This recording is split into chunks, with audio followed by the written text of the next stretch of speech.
a reminder of the headline team news. For those of you just tuning in, Tariq Lamptey and João Pedro come in for Brighton to the side that drew 1-1 at Newcastle at the weekend. Joel Veltman and Danny Welbeck are the players who dropped to the bench for Chelsea.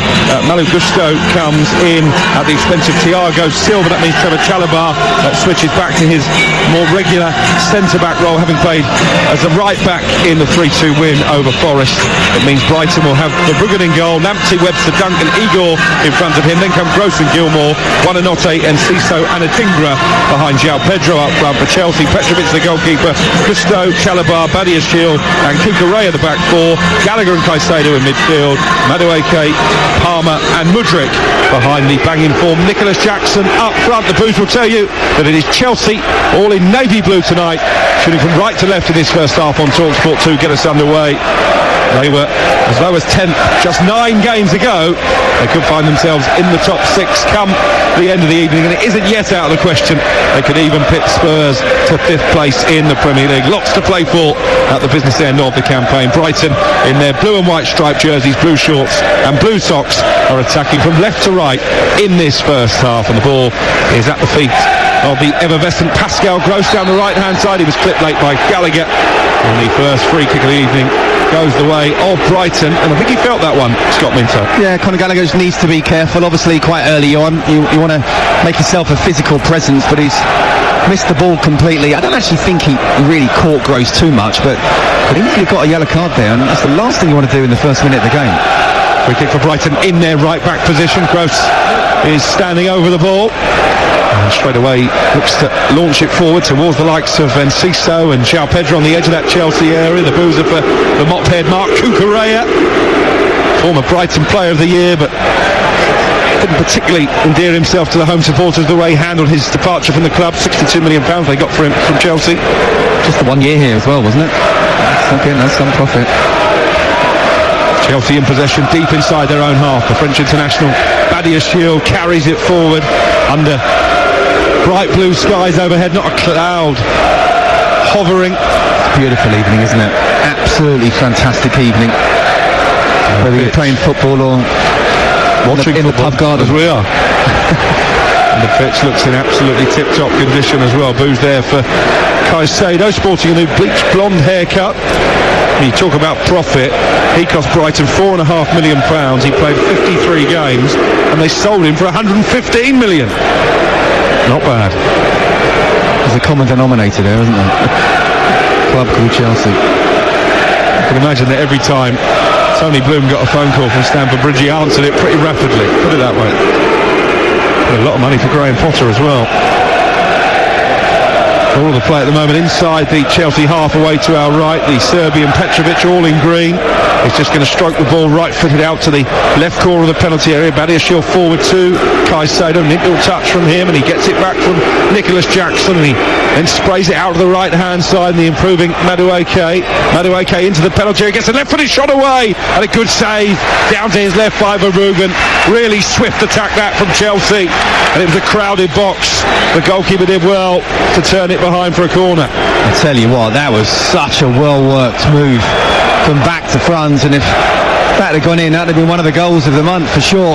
Chelsea have got a second at Kilmarnock, 2-0 up inside 16 minutes, the champions in waiting. Chelsea have a corner here at the Amex, and it's going to be taken by Palmer from the left-hand side. Not his best delivery, aimed at the near post and headed clear by Enciso. Palmer will try again, right corner of the area, over on that far side of the pitch.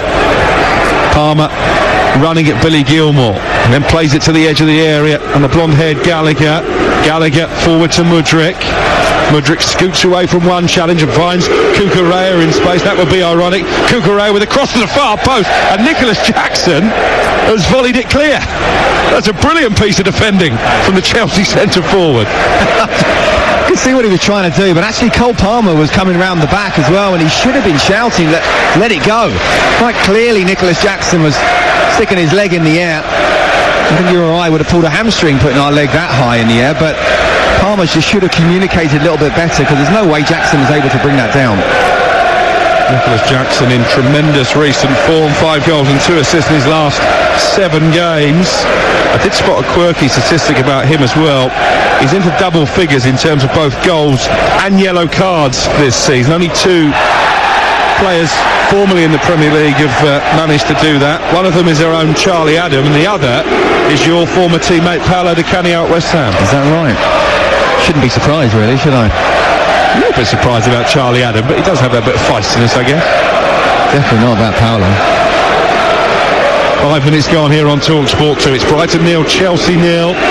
Chelsea looking to potentially wrap up European qualification tonight. If they were to win and Manchester United were to lose, then effectively, because of the goal difference, top 7 would be guaranteed. United in action over on TalkSport against Newcastle's Cucurella. Much to the delight of the Brighton fans, is penalised for wrestling Lamptey to the ground. It's going to be a free kick in quite a promising position here for the home side, 10 yards in from the near touchline, around about midway inside Chelsea territory. I'll tell you who else looks up for this as well, Roberto De Zerbi. He was right at the 4th official, not happy at all with that. It's a new pair of trainers every game, De Zerbi, because they are so bright and white, they can't possibly be worn. Or he's got the best apprentice at the club who just polishes trainers really, really well. I know you're not allowed to do that anymore, are you? Going back a few years there, Scott Minto. Free kick here for Brighton. Pascal Gross, who takes the majority of the set pieces, stands over the ball. Mauricio Pochettino is just doing a bit of defensive organisation. I think he's going to try and put this into around about the penalty spot. Gross, right-footed. Dunk is forward from the back, flicked on by João Pedro, and then headed behind by Chalobah. And Brighton have their first corner of the evening, and it remains 0-0. That's a really good ball in, a flick on there, and it came at Trevor Chalobah very quickly. Wasn't able to get a proper header out. He just got a header back to the corner, and so the Brighton crowd are up for this as well. It's a great atmosphere. It's a tremendous place to come and watch football, especially on a glorious spring evening like this. Corner is going to be taken from the Brighton left-hand side. Lewis Dunk, always a threat for these set pieces, have come forward. So too is Adam Webster. I know feels like he should score more goals. The big, tall former Portsmouth centre-back, towering above almost everybody inside that Chelsea box, wearing number 4 on the back of his Brighton jersey. Dunk at the moment is positioned right in front of the goalkeeper. So too is Igor. In towards Webster and flicked goalwards and headed over the bar by Conor Gallagher, virtually from the goal line. That was a really well-worked set piece from Brighton, and it needed mopping up, and Gallagher was on hand to do that. It certainly was. Read the situation really well, and that's the problem. We've seen Nicholas Jackson let players go. There is Noni Madueke, and Gallagher's not only covered for him, but telling him, don't do that again. Set piece is so important. Gross over the corner, right-hand side this time. Pressure mounting on the Chelsea goal. 8 minutes gone, 0-0 on TalkSport 2. Gross to whip this in, puts both arms in the air, the German. And there's a collision inside the area. Certainly Brighton fans felt there was an infringement as Gross puts the loose ball back into the area. Bonanotte trying to make a nuisance of himself, and now Cole Palmer goes down and the referee gives a free kick. Well, he didn't go down immediately, Cole Palmer. When Bonanotte came at him, if he had have done, I would have said, yeah, definite foul. But it's almost like Bonanotte got a little bit of the ball, and then he went down because he realised the foot was high and would win the free kick. It's a clever play from Palmer. I'm not actually sure that was a foul, but a lot of wrestling going on in the box as that corner came in. It's been quite a frenetic start to the game. Badiashile looking to release Mudryk. Webster back in his defensive position, goes down, no foul. Mudryk into the 6-yard box, and I think belatedly the referee did give a free kick. I'm not sure. There was great contact there between Mudryk and Webster. Did he just lose his footing, the Brighton centre-back? I don't think it's a foul. He slipped. He absolutely slipped. He hardly touched him. I'm really surprised that Mudryk's not had a go at the referee and said, I didn't do anything. That's a really poor decision. And it stopped a really promising Chelsea attack. He was through on goal. He was through on goal, and he also had Nicholas Jackson to pass to if he wanted to. Lots of little off-the-ball incidents all over the pitch. Cole Palmer is right in the ear of the referee as a foul is awarded against Badiashile midway inside the Brighton half. Mesut Ozil and Pochettino both stood arms in pockets down in front of us. We have a brilliant vantage point of the two dugouts here at the Amex Stadium. You can see every little emotion, and these two are not shy at showing their emotions during a game. In fact, if De Zerbi is booked tonight, that will be his 6th caution of the season. He will serve a touchline ban when Manchester United come here on the final day.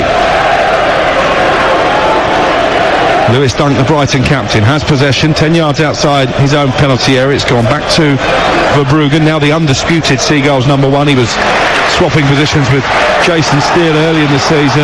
And Ciso forward to João Pedro inside the centre circle. And João Pedro out to Lamptey on the right-hand side. Lamptey into the penalty area. Finds Adingra, who gets a shot away, deflected, could have gone anywhere. The goalkeeper was rooted. And in the end, it's behind for a goal kick. I think it must have come off one of his own teammates. Well, I said a few minutes ago, if Chelsea had scored when it went from back to front, it would have been one of the goals of the month. This is very similar as well. Brilliant play from the back. Adam Webster, little first touch, which meant it beat the Chelsea press. He went down the right-hand side. Tariq Lamptey put the ball in. He took the touch of Adingra. Yeah, it looked like, I thought he took there was a deflection there. Went through the legs, didn't it? Went through the legs, but again, you're right. Petrovic was beaten, didn't move at all. Brighton 0, Chelsea 0.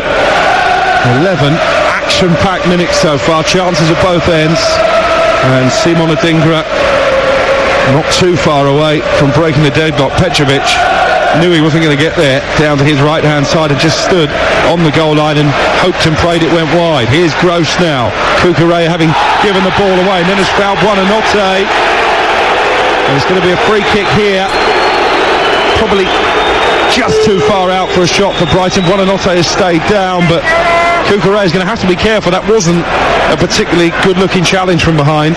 No, it wasn't. What I've seen in recent games, Cucurella has been that full-back who's become inverted, almost like the extra midfielder, but the ball was overplayed to him. He was overexcited and trying to win the ball back, but I'll tell you what, the fourth official down here, if he hasn't got De Zerbi on him, he's got Pochettino on him. He needs to be double paid tonight. It must feel like a marriage guidance counsellor in between a warring husband and wife. Two very volatile partners as well. Cucurella is being beckoned over to the touchline. I think he may be in need of a little bit of treatment. He's now in the ear of the fourth official. He's got to be careful, Cucurella. You can't come across and start screaming at the fourth official. He's got a wound on his face, which is why he's being treated.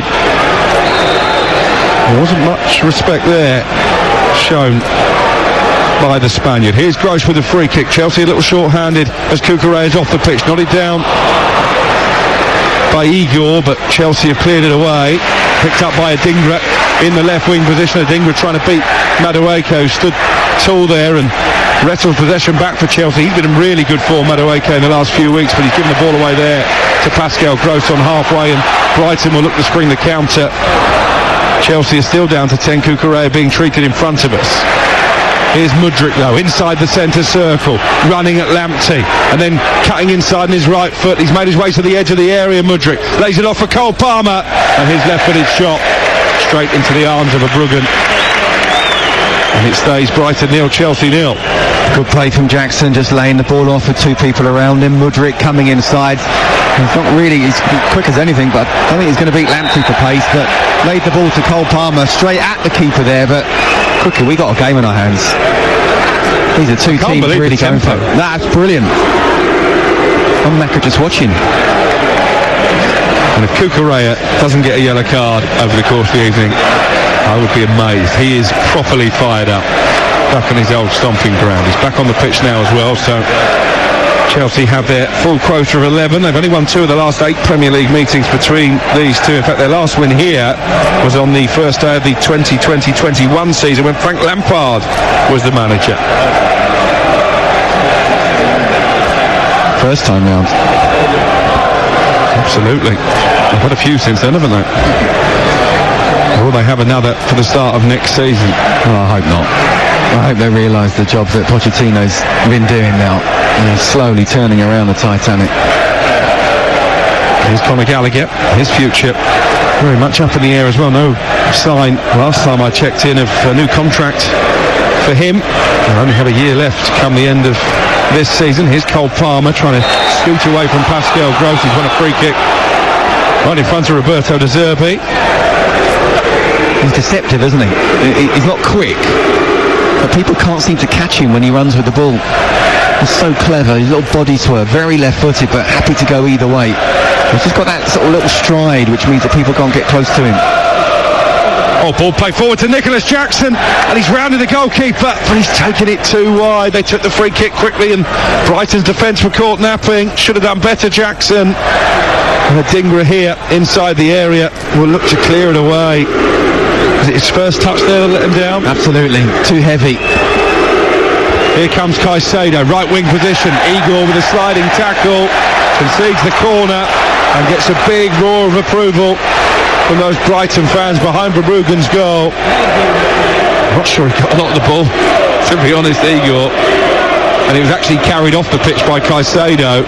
It's not a corner, it probably should have been a free kick. Yeah, there was a big round of applause, wasn't it? I think there's an extra one if Caicedo or Cucurella get tackled tonight, but... Did he have the bleached blonde hair at Forest, or has he got that just for his return to the Amex, Caicedo? I don't remember him having that last week. He's not exactly trying to be inconspicuous, is he, with that? Palmer with the ball whipped in from the corner. Good delivery. Jackson was lurking, and Lewis Dunk heads it away from under his own crossbar. Chances keep coming here at the Amex. 0-0 on TalkSport 2 though. Cucurella into the box. Buonanotte goes diving in, and the referee gives a penalty. Well, it was a clumsily timed challenge from Buonanotte. Cucurella having got the wrong side. He's praying with the referee to have a second look, but it looked pretty clear to me, Scott Minto, on first viewing. Or did he get a bit of the ball? Well, I'll tell you what, first of all, you don't make a challenge like that. It's definitely a winger's tackle. He's got the man first, then the ball, but he's brought him down. So he did get a touch off the ball. I still feel that Cucurella could have carried on if he hadn't have been brought down himself, so therefore it's a penalty. Well, VAR are having a double check on this. Buonanotte immediately put his hands together in a praying motion. I guess the decision that they have to make here at Stockley Park and the on-field referee is, did he get enough of the ball for this to be overturned? Roberto De Zerbi looks pretty resigned to his fate, but the referee is going to come and have a look at the monitor, and that usually means there could be a change in coming. Scott Minto. Yeah, and especially the way it's gone now, where the VAR are trying not to get involved too much. There's no doubt about it. He's going to overturn this. Michael Salisbury is taking a long look at the monitor. Look, at first glance, I thought he's got the man and then the ball. And for me, that is a foul, but you cannot doubt he does get a bit of the ball and it deflects away. Well, my initial instinct was penalty. Having seen the replay, I think he does get enough of the ball, and I think there's maybe a suggestion that Cucurella is looking for the contact. Does he throw himself to the ground? No, I don't think he does, but I think you are right. Looking at replays of it now, as I say, I'll be surprised the referee doesn't overturn it. And he is going to overturn it. No penalty, says Michael Salisbury, much to the joy of the Brighton fans. It's ironic, isn't it? On the day that Wolverhampton Wanderers have submitted a proposal for the Premier League to scrap VAR, I think that's an example of the technology working as it should do. Yeah, absolutely. You know, once we were able to see the replays, you know, I still feel there's a little bit of a touch on Cucurella, then he gets a bit of the ball, and then he brings Cucurella down, but I can understand why that's overturned. Pochettino's not happy at all. Well, it's interesting, Roberto De Zerbi's just come out to have a word with Buonanotte, and I think he's saying to him, you've got a little bit lucky. Yeah. Don't get wrong side again, son. And do you know what? He probably has said son in his Italian accent as well. He called him his son in the week. You don't make a tackle like that. That's the first thing. It's a winger's tackle. You know, maybe a slight little nudge, but don't go to ground. He did get away with that one, but to be fair, I think he's got enough of a touch, and from a defensive point of view, which is where I'm coming from, I'd be disappointed if that was given as a penalty against me. 19 minutes gone. It says Brighton 0, Chelsea 0. They've just kicked off over on TalkSport. Manchester United against Newcastle. Celtic 2-0 up at Kilmarnock. They're going to be crowned Scottish champions tonight. For Chelsea, it's all about securing European football. For Brighton, their aim is to finish in the top half of the table once again. I think given all the injuries, given Europe, they'll take that. Here's Billy Gilmore raiding down the left-hand side for Brighton. He tried to slide it forward to Adingra, but it's intercepted by Gallagher, and Gallagher plays it forward towards the halfway line. Gusto in an advanced position, looking to pick out Jackson. He couldn't, and they've launched it forward, Brighton, and João Pedro penalised for a foul on Petrovic. Goalkeeper just got himself in a bit of a wrong position there, and I think he was very grateful as João Pedro lent with the arm. Yeah, look, it was a foul, but that's what you want your centre forward to do, get stuck in, and even if you can't quite win the ball, just make yourself physical. Let the goalkeeper and the defence know that you're going to be in the battle this evening, and that's what Brighton are doing. How pumped up are these Brighton fans, by the way? Every time there's a Chelsea mistake or a mistimed tackle, a huge roar goes up around the Amex. It's double as well if it's Caicedo or Cucurella, isn't it? Still can't get over the blonde hair. Just keep your head down. Just keep your head down. I don't mind that, but it does put pressure on yourself. So, right, you've got to play well now. He has found form, hasn't he, Caicedo, as the season has gone on. It's been a difficult transfer following that British record move in the summer. And you could argue that he's benefited from playing alongside Conor Gallagher as opposed to Enzo Fernandez. That partnership didn't really gel, and it's a problem because they spent so much money on the two of them. I'm telling you, it's a big problem. There's no doubt about it. Just in the last 3 games, more than that actually, since that Arsenal defeat, they've looked a lot better, and obviously Enzo Fernandez have been out for the last 3 or 4 with that groin injury, groin surgery. He won't play again this season. Chelsea with just one more match after this at home to Bournemouth on Sunday. We'll be live at Arsenal to see if they can produce a final day miracle and wrestle the title away from Manchester City, but full coverage from all of the other final day fixtures as well. European places still to be decided. Chelsea right in the mix after their recent revival. Lewis Dunk with the ball, scooped over the top. And it's an important header from Gusto because Adingra was ready to nip in there, but he nodded the ball, Gusto, back to his keeper Petrovic, and he bowls it out to the right hand side. It stays 0-0. Really good defending from Gusto. That ball over the top, when you're running on, you know the winger's behind you, you've got to try and head it back to the goalkeeper, but you've got to get it bang on, otherwise it could easily be an own goal, or if it's too short, the winger will get in. Really good play that from Gusto, really good defending. So the views of Scott Minto, former FA Cup winner with Chelsea, and we're going to be at the FA Cup final live from Wembley a week on Saturday. The second season in a row, it's an all Manchester affair. City against United. City heavy favourites. You never retain the cup. Anything other than a tonking is a bonus if you're a Manchester United fan, to be honest. Here's Gallagher chipping it forward to Cucurella, who's got some space to move over the halfway line. The boos go up again around the Amex, and Adam Webster with the initially well-timed tackle to dispossess Mudryk, but was a bit overzealous with the second one as Mudryk picked up the loose ball, and it will be a free kick for Chelsea. They've taken quickly on halfway. Goalless as we reach the midway point of the first half. Still 0-0 over on Talk Sport. Manchester United against Newcastle. Chelsea fans who have travelled in number down to Sussex this evening, they'll be keeping a close ear on that one. If United lose and they win, and that's all wrapped up for next season, which looked very unlikely only a few weeks ago. Throw in for Brighton over on the far side. Cole Palmer just running the ball out of play. We've just got a shot on our monitor of Thiago Silva leaning back in his seat in the back row of the dugout. Reece James to his left.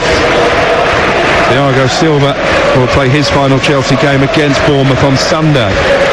After 153 appearances over 4 seasons, a real fan's favourite amongst the Blues contingent. Class player. Class player.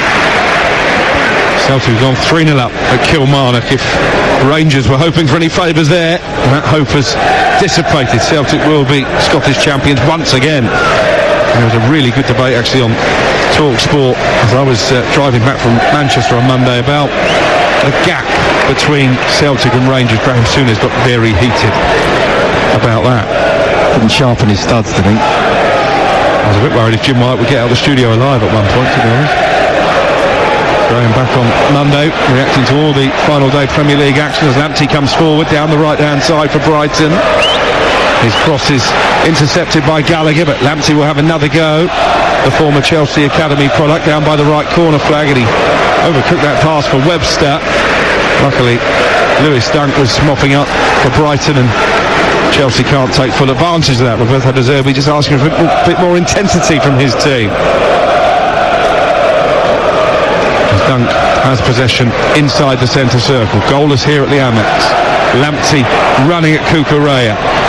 Standing up across towards Enciso with a header over the top of the crossbar. And the cross maybe lacked a little bit of power. And as a result of that, it was never seriously troubling Petrovic, but he does try and whip up the Brighton fans as the ball goes wide. Yeah, Zerbi wanted a bit more intensity, but I was actually just thinking after what was a very good start from Chelsea that Brighton have come back into this game and haven't really conceded too many chances recently since that penalty decision that was overturned. Ben Chilwell being sent out to warm up for the first time. It's currently Brighton 0, Chelsea 0. The latest odds head to William Hill, the official betting partner of TalkSport 2's Premier League coverage. Right now you can back Brighton to win it 2-1. Chelsea are 11-10 for the win. The draw is 14-5. That's all thanks to William Hill. Get epic value all season, 18+. BeGambleAware.org. Madueke on the attack for Chelsea into the penalty. That's a good challenge by Igor. Timed it to perfection and then releases Adingra down the left-hand side. Infield for Buonanotte. The most relieved man inside the Amex, having initially been adjudged to have given away a penalty. That decision overturned after Michael Salisbury, the referee, was called over to the VAR screen. That's the biggest talking point of the first half. It's still goalless. Here's Gallagher on the halfway line, the Chelsea captain. Forward to Palmer. Palmer finds Mudryk, who had room to turn, but he couldn't bring the ball under control, and Lewis Dunk gets it away, but only momentarily. Here's Gusto, 10 yards outside the area. He's going to shoot right-footed, and that's a wonderful save from Verbruggen, backtracking, and he stuck out a big left arm and managed to push the shot from Gusto over the top of the bar and behind for a corner. That's a really good save. Excellent shot. That's dipping. I mean, if there's a yard either side of Verbruggen, I don't think it'd have got anywhere near it. In fact, there's a deflection from the shot from Malo Gusto. But why not have a go from there? 25 yards out, it's got the deflection, that's why it's got the dip. And he's got to use a very strong hand to tip it over. Palmer with a corner, looping one into the area, but over the head of everybody in dark blue, and Lewis Dunk, the Brighton skipper, plays it forward to Gross, who's immediately sandwiched between his two former teammates, Cucurella and Caicedo. Happy Gross in the end to settle on the throw-in, level with the penalty area, away to our left-hand side. As the floodlights just spring into action around the Amex. Not sure they're totally needed yet, but it's not a cloud in the sky. Deceptive. Tony Bloom, the Brighton owner, in his navy blue suit, watching on. What a wonderful custodian he's been for this football club. As Tariq Lamptey in the right back position drops the shoulder, gets away from Mudryk, but then passes it straight to Cucurella, who can't keep it. And Gross will come forward for Brighton, sprays it out for left-hand side, and Enciso looking for João Pedro, who's just off balance as he tried to collect the pass, and that allows Chelsea to regain possession once more. Yeah, it was actually a really good play from Enciso. First of all, just shaping to go outside, then come inside. But it's happened 3 or 4 times now. You can see that Zerbi probably wants, in practices in training, the balls to be zipped into each other really fast. The problem with that is if it's not inch perfect, someone's running one way and it's just a couple of inches away, they're not able to get there. There's no doubt about it, the football that De Zerbi plays, I like watching his teams play, I really do, and I think he'd be, you know what he said, and there was a lot of maybe people saying that would put owners off.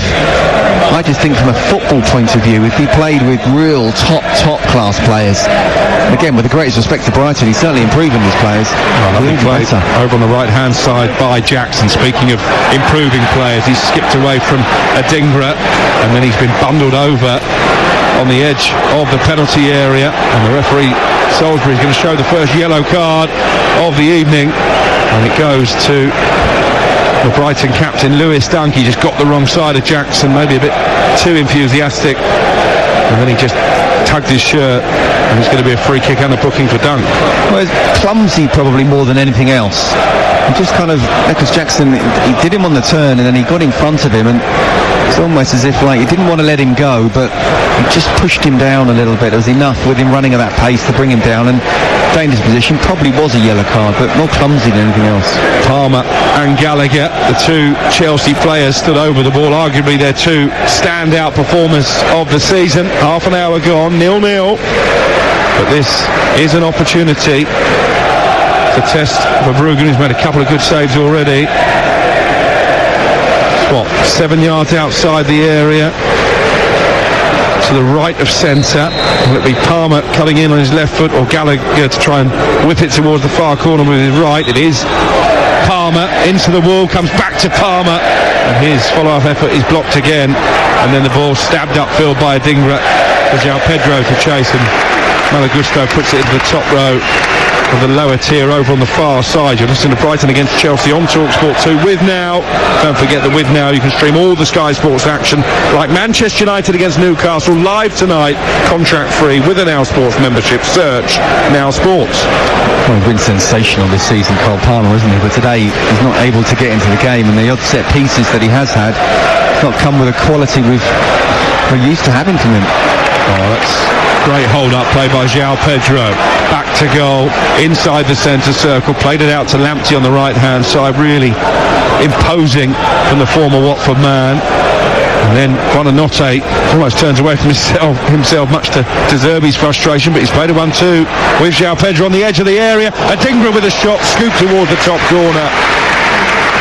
It's wide, and it stays 0-0, and there's a problem here. Lewis Dunk, the Brighton captain, is down inside the centre circle.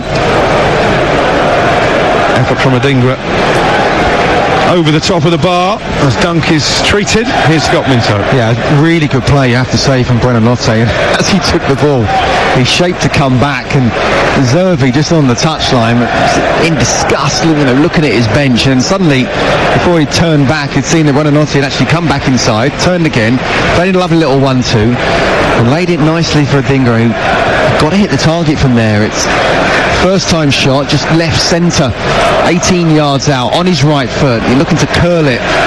As I say, you've got to hit the target. Petrovic just watching it go over. The good play, you have to say, from Buonanotte. I wonder if Lewis Dunk has injured himself in that challenge for which he picked up a yellow card on Nicholas Jackson. Looks like it's, a groin issue potentially, Scott?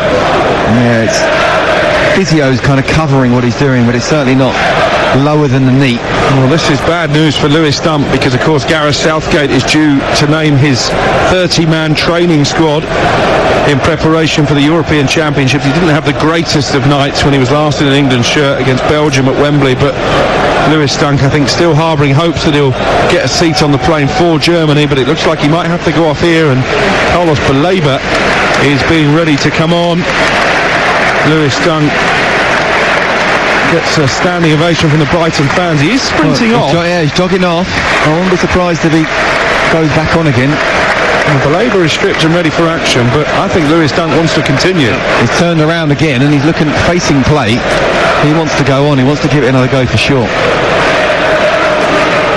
So still Brighton 0, Chelsea 0. Don't forget, after us, you can have your say on national radio. Jamie O'Hara and Jason Cundy over on Talk Sport. We'll be taking your calls on the Sports Bar. 03717 22 3344 is the number. That's the Sports Bar from 10 p.m.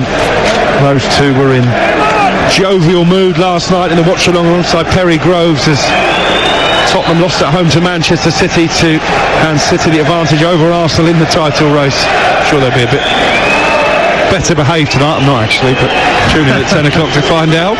Jamie taking his City shirt off, yeah? That was unbelievable. Here's Cole Palmer for Chelsea. Dunk will continue for now. Into Mudryk. 15 yards outside the penalty area. Gallagher forward to Cucurella. Cucurella looking to cut the cross back. Palmer with the header. That is another ice-cold finish from ice-cold Cole Palmer. It's his 25th goal of the the season, his 22nd in the Premier League. It is an absolutely beautiful header, and it moves Chelsea a step closer to European qualification. Brighton 0, Chelsea 1. Well, he talked about how quiet he's been in the game, and even with set pieces, been poor by his usual high standards. But right place, right time, and that's a really difficult header to beat for him from there, because, well, first of all, you have to say, really good play from Cucurella, who's gone inside to the byline. He's cut the ball back, and Cole Palmer is not even in line with the near post, so he's having to sort of direct it from where it's coming over the goalkeeper towards the far post. That's a really clever header, you have to say. Brilliant goal. Super finish from a super player, and Chelsea have the advantage, not just here but in the race for European football. And Palmer there, having spotted Verbruggen off his line. Well, he tried a David Beckham, left-footed, got it all wrong, and Verbruggen able to pluck it from the air just to the right of his near post. 1-0 Chelsea, 10 minutes to go until half-time. You can do that after you just scored. You can give it a go, give it a David Beckham. Cole Palmer, the third youngest player in Premier League history to score 20 goals in a single season, behind Robbie Fowler and Harry Kane, the first Chelsea player to score 20 Premier League goals since Diego Costa back in 2017. He has been the beacon of light during what's been a dark spell at times, but this would be 4 wins on the spin for Chelsea. He absolutely should be one of the players of the season. He talked about the sometimes toxic atmosphere, how hard it's been for all these new players playing in a Chelsea shirt, how heavy that shirt has weighed, and yet he's come in and he's looked like he's an absolute, first of all, senior pro, but world-class player, able to handle anything that's thrown at him. 22 league goals and 10 assists, that's incredible. Here's Cucurella. Those boos won't be resonating quite so loudly now, having picked up the assist. Mudryk, meanwhile, has gone down off the ball, and is still down holding his face. Play in the moment will continue. The referee, Michael Salisbury, stops play, much to the frustration of the Brighton supporters. And it does look like a head injury. We'll have to see a replay to find out exactly what caused that. Yeah, again, the two benches. We can talk about the managers here, but the staff. There's a lot of passion in this game. Both teams really up for it. Really enjoying watching it. João Pedro is having quite an animated conversation with one of Roberto De Zerbi's backroom staff. What happened was the ball was played into the midfield from Cucurella, and Tariq Lamptey got close to him. I think he probably has caught him, but it didn't look to be as bad as the way he's kind of making out. But you never know, it's a head injury, you've got to be careful. You're listening to Brighton against Chelsea on TalkSport 2 with Enterprise Rent-A-Car. Enterprise has vans of all shapes and sizes, so if you've got a plan, they've got a van. Still a long delay here as Mudryk is being treated. And we've just seen a replay. It was I think with Tariq Lamptey, wasn't it?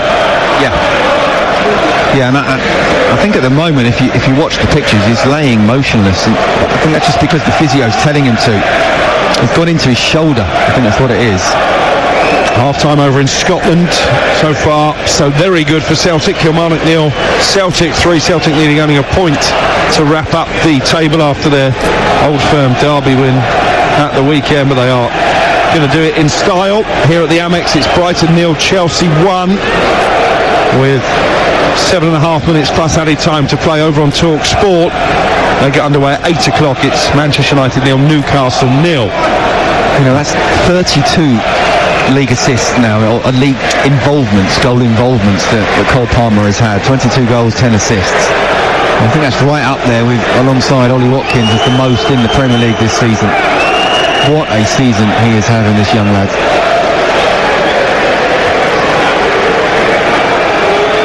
There seems to be a bit of an incident in the stands here, over in the far corner. I wonder if some Chelsea supporters have infiltrated the home end of the ground. Stewards dealing with that. Everybody on their feet trying to sneak a peek. Meanwhile, Mudryk is back on his feet, but still looks a little groggy as we watch a replay of what was a real improvised finish from Cole Palmer. He scores goals of all shapes and sizes, and left foot, right foot, long range, penalties, and now he's adding headers to his repertoire as well. Well, if you can get 5 headers a season added to what he does, as you say, long range, short range, penalties, left foot strikes, then wow, he'll have a bit of everything.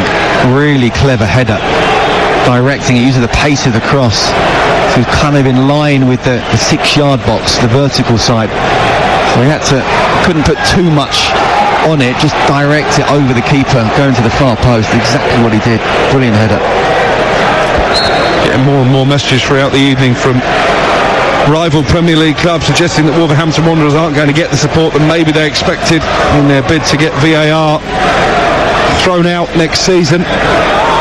For those of you just tuning in, that was the big breaking news around about 5:30 this evening, that Wolves had submitted a proposal to the Premier League to scrap VAR. In order for that to happen, if it went to a vote, they would need 14 clubs to vote in favour. I think what it will do is maybe sharpen the focus and work out how the technology can be used to better effect. We've seen it already tonight, chalking off a penalty for Chelsea that was initially given. Here's Tariq Lamptey trying to take on Cucurella, and he goes down in the area. Brighton fans want a penalty. In fairness, there's no real appeal from Lamptey, and it will be a goal kick for Chelsea, who lead 1-0. Good battle with those two, though, I have to say. And Tariq Lamptey, he kind of lost a little bit of control of the ball, but because of his pace and his low centre of gravity, was still able to try and get there. And Cucurella didn't get anywhere near the ball. He did kind of barge into him, and Brighton fans think that was a penalty. It wasn't. It's a good decision in the end, but again, good battle. He's actually having a good game, isn't he, Cucurella, despite all the heckling that is coming his way. No doubt you're up for it. Just that little bit more when you're Well, I guess it goes one way or another, doesn't it? You either go hiding and don't want the ball, or you want to prove a point. I think Cucurella certainly is doing the latter. No, you want to prove a point for sure. Absolutely. And to be fair to him, he's come into it a lot more, hasn't he? You know, this whole season, let alone the last few months. Christopher Nkunku is being readied by Chelsea to replace the Erling Mudryk. As we move into the last 4 minutes of the first half, and Nkunku's had a injury hit season since his big money move from RB Leipzig.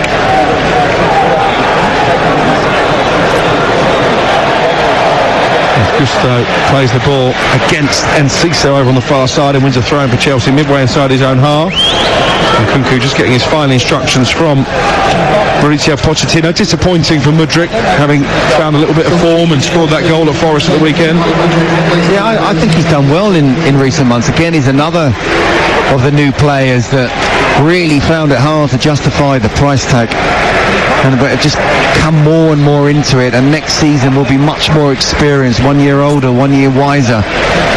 And I think he's put in some decent performances over the last half a dozen games. Nkunku's only played 9 games for Chelsea this season. Both the goals he scored in the Premier League have come as substitute. They're going to be hoping that he can stay fit and justify that £50-odd million price tag next season. He's another one, Crookie, that, you know, it's almost like a new signing because he's hardly ever played this season. Him and Jackson in pre-season look really, really good together. And they've got Romeo Lavia as well, who fits into that category, having barely kicked a ball in anger this season. Was it 2 substitute appearances, I think, since he joined from Southampton? The future looks brighter for Chelsea. I mean, it's been a difficult path in many ways. You can question the business model.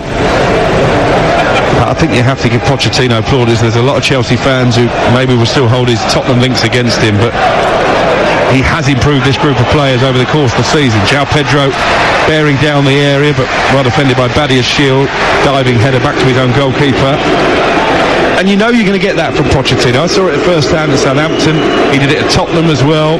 Ask yourself why Dele Alli played the best football of his career under the Argentine. He is a training ground manager. He's a player's manager, Pochettino. No, he is. I think he needs to stop being so nice, though, to everybody. What's wrong with being nice? I love a Pochettino hug. Here's Madueke into the penalty area. Gusto with a cutback. Deflected effort by Palmer. It's gone behind for a corner. Could have gone absolutely anywhere off Lewis Dunk. He loved your back hugs too, by the way, but really good play from Chelsea down the right-hand side. And again, Cole Palmer, he's so clever in the way he finds space in the box. We saw Cucurella take the cross, and it came to him to score the goal. And there, down the right-hand side, Malagusto's just looked up, seen Palmer.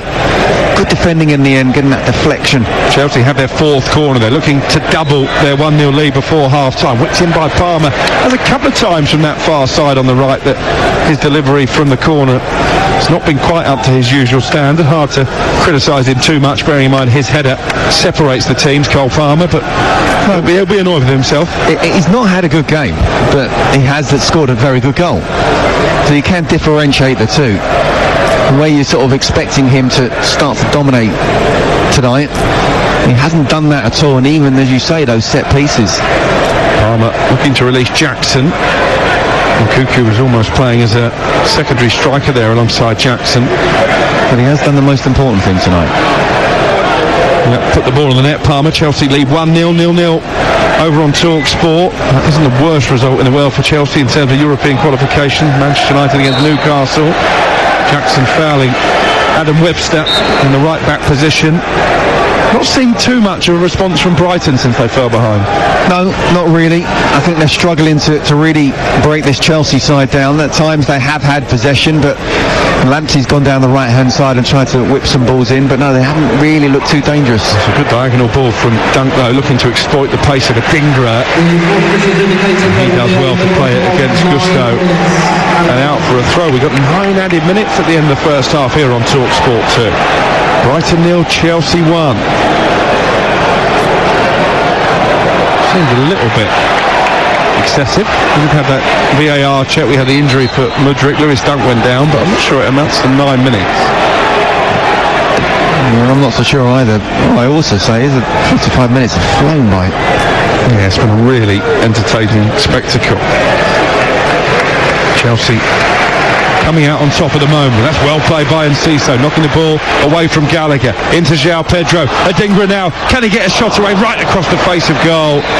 The offside flag's going to go up anyway against the Ivorian, and it will be a free kick for Chelsea, and they'll stay 1-0 in front. Well, we just talked about how they've not really looked dangerous in the final third, but that was good play.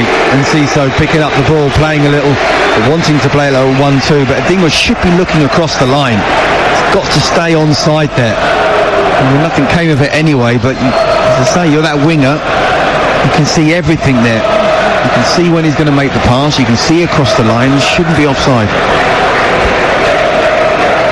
Well, if Chelsea were to win tonight, it would continue their recent revival, 26 points from the last 39 available, although they've passed their way to trouble here. João Pedro in the penalty area, shot from Gross, a brilliant block by Chalabar, really getting his teammates out of trouble. And then Buonanotte goes to ground under the challenge from Nkunku, and Brighton have a free kick that they're taken quickly. Yeah, 26 points from the last 39 available for Chelsea. Only the top 3 in the league have taken more in that period. They lead 1-0 here at the Amex. De Zerbi frustrated as Brighton squandered possession cheaply in his eyes again, and here's Nkunku set away down the left-hand side and runs into the challenge from Webster, wins a free kick, and Webster quickly escapes the scene, I think, to avoid a yellow card. He's gone into the pack, hasn't he? The ref can't see him, but he didn't really need to dive in there. Nkunku's held the ball up, he's coming inside, kind of away from goal and on the touchline. Don't need to dive in there. Dangerous position just before half-time. Cucurella, having got 1 assist already on his return to the Amex, and Conor Gallagher, the Chelsea captain, stand over the ball. In fact, Cole Palmer now has come to join Gallagher. Cucurella has made his way into the penalty area. I wonder if Conor Gallagher just said, look, it's quite happening set pieces, Cole. Let me take this one. Palmer, whose goal separates the two teams. Conor Gallagher looking to pull rank perhaps in the yellow footwear. Palmer's come over to have a chat with Thiago Silva out warming up. Maybe a bit of instruction being relayed by the veteran Brazilian. We played 3 of the 9 added minutes. Gallagher floats it in right-footed, headed away by Lamptey, and then Buonanotte turns it forward to Adingra. Cucurella quickly there to win it back for Chelsea, and then a lovely ball with the instep from Palmer, cushioned down to the edge of the area and in towards Jackson. And there's the second for Chelsea. In fact, the whistle has already blown. Nicholas Jackson looks perplexed. I don't see a flag on that far side. So it's not offside. It didn't go up. Is the referee given a foul here by Jackson? Did he just nudge the Brighton defender out the way as he went to head the ball? I think that's what he's given, but it also looks like he's just saying wait. When the cross came in and he's at the far post, and I think as the ball comes in first time, I wonder whether he might be offside anyway. I think he is offside. The flag didn't go up though, did it? Did he just nudge Lamptey to give himself a bit of room? A good cushion header down initially. And a lovely delivery. A really good header, but it won't stand. VAR did check it. And the goal has been ruled out for a foul. Manchester United have taken the lead against Newcastle at Old Trafford. United 1, Newcastle 0. Kobbie Mainoo with the goal. And that changes things at the top end of the table. Good news for Chelsea. It would put them up into 6th place. United would go level on points with Newcastle. They come here to the Amex, Manchester United, on the final day of the season with the potential of a top 7 finish in their grasp. If it stays this way, then Manchester United won't be able to catch Chelsea because of the goal difference. United on -3, Chelsea on +13. And Chelsea would just need a point against Bournemouth at home to confirm 6th. Nkunku out-muscling Buonanotte into the penalty area, tries the little outside of the foot pass, it deflects off Webster, and Verbruggen can't keep it in play. Chelsea have a corner in the 6th added minute. They lead here at Brighton by a goal to 0. Well, I'm looking at a replay. Didn't look a foul, did it, from Jackson on Lamptey? I think we're not being shown kind of definitive what happened there. Lamptey kind of went forward as if he was pushed, but it didn't look. It looked like a slight one, but I think he would have been offside anyway. Well, that sort of plays into the statement that Wolverhampton Wanderers released earlier, alluding to the vagaries of VAR. Nobody inside the stadium, even us with monitors in the press box, really know exactly what happened there. Yeah, I wonder whether the ref said no, I think that's a foul, and VAR said it's not a clear and obvious error, so leave it as it is. He was probably offside anyway. And Nkunku with the corner, whipped in towards the far post, looking at Cucurella, headed away by Dunk. Caicedo just cushions the pass down to Gallagher. Gallagher cleverly spots the run of Palmer. Palmer with the ball in, and this time from 6 yards out, Jackson lifts it over the bar. That was a chance for 2-0, big chance. That's a big chance right on half-time, it really is. Lovely little ball inside the fullback from Gallagher. Cole Palmer whips it in first time. He is stretching Jackson. He's somehow got to find a way to move his body and get it onto his foot so he keeps it down. It's come off the top of his foot and gone over. It's a great chance.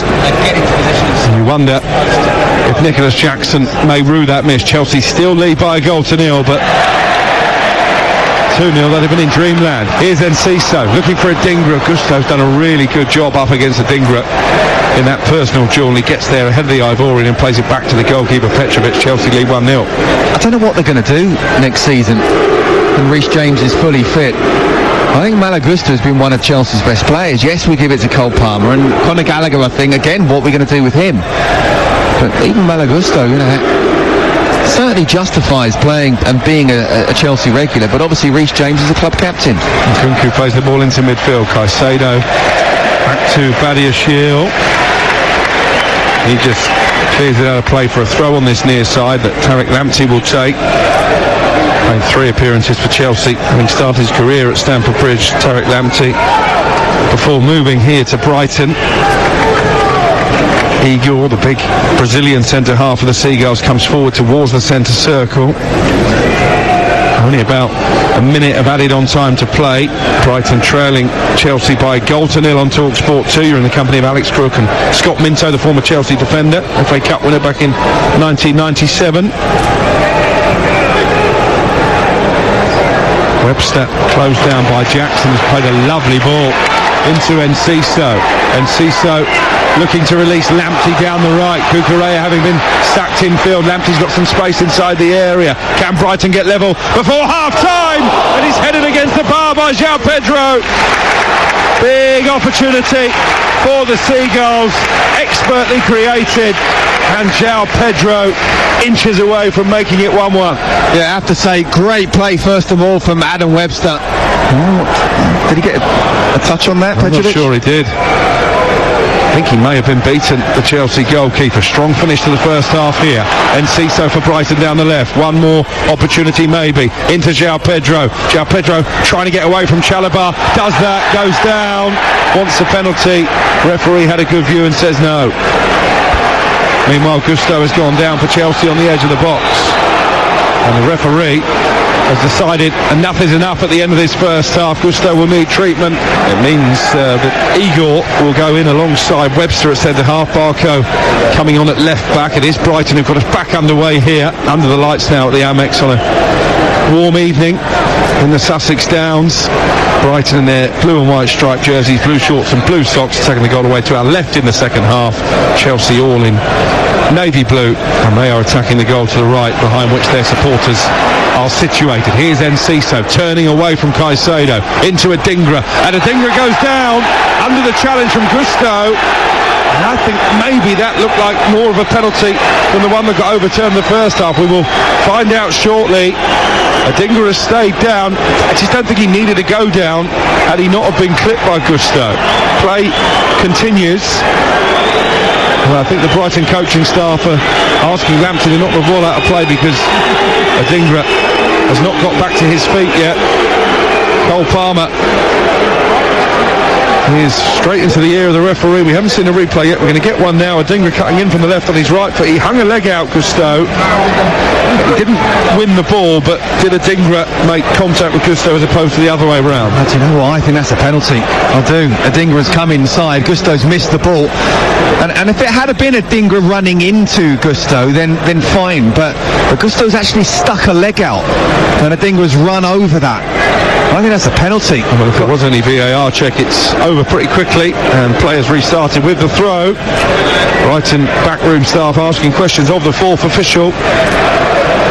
What I would say is, and we haven't got enough time now, Cookie, even the rest of the game, to talk about VAR, but I do think VAR's interfered too much over the last season or two, and Howard Webb is now saying, let's go back to clear and obvious.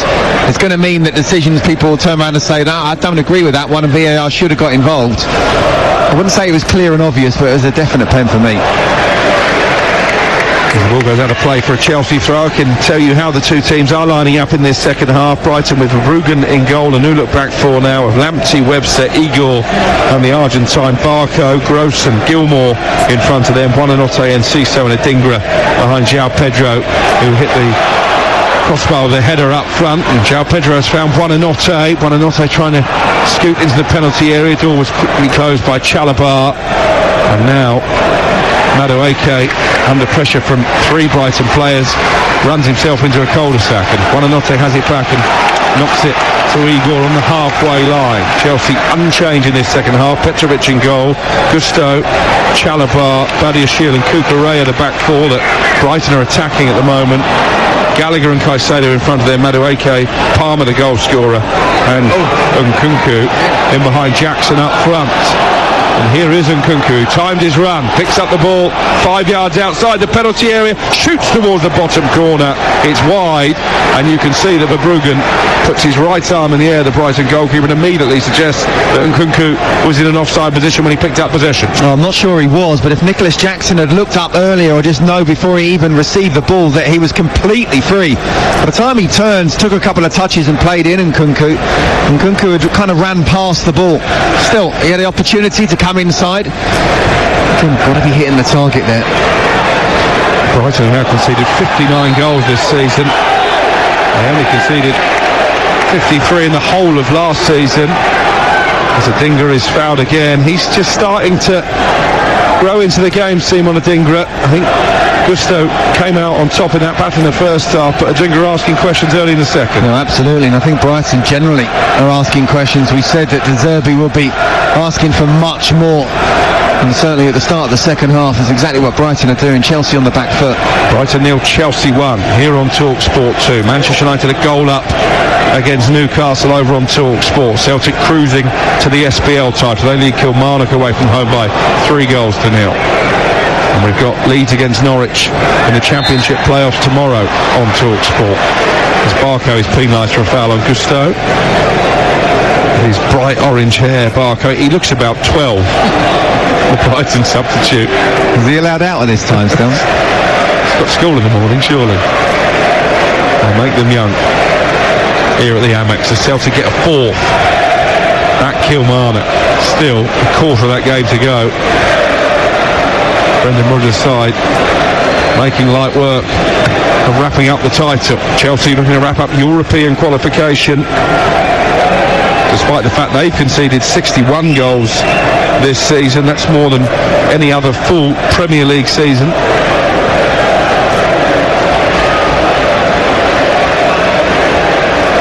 Ball is with their goalkeeper Petrovic, who has started to keep shutouts in recent games during this run of wins. 3 clean sheets in his last 6 for the Serbian. He'll be up against England at the European Championships in the summer, and we'll have every game from Germany either here on Talk Sport 2 or on Talk Sport. Not long to go now till that festival of football gets underway. Free kick for Chelsea. Cucurella will take 5 yards in from the left touchline, midway inside his own half, and plays it back to Paddy Ashiel on the edge of the area. I don't think Cucurella particularly wanted it back from the Frenchman, but they've managed to clear it upfield, and Caicedo dinks it over the top, looking for the run of Jackson. Webster's header was a crucial one, and Adam Webster brings it down now inside his own half, but he's had his pocket picked by Nkunku. Nkunku into Jackson in the area, gives it back to the substitute, and now Madueke looking for shooting room on his left foot. Barco did well, but they're still coming forward here. Gusto right across the face of goal and wide for a goal kick. Yeah, good play from Chelsea, the first real attack of the second half. Well, good defending as well, though, you have to say, from Brighton, making sure that Chelsea weren't able to get a shot out and shuffle along one way and then the other. The ball was played to Palmer. It's one of those for Malagusto. Is he really shooting? Is he crossing? Kind of caught in between the two, really, and in the end it's gone wide. But a better attack, though, from Chelsea. 7 minutes played in the second half. Brighton 0, Chelsea 1. The home supporters trying to up the ante in the stands. Brighton trying to up the ante on the pitch. Barco forward to João Pedro, stretching those long legs, the Brazilian. He's got Adingra to his left. João Pedro might try and bulldoze his way all the way through. Brilliant run, and Chalobah, great defending to out-muscle João Pedro, and then Cucurella comes in and slides the ball clear. Looked like he might go all the way through for a moment. That was a great run, wasn't it? And I was waiting for Caicedo to come in and make a tackle. Clearly he was scared to do that on the edge of the box. Once he's inside the box, you can't afford to do that. There's a goal in this for Brighton, you feel. Chelsea might just have to score again to wrap up the win.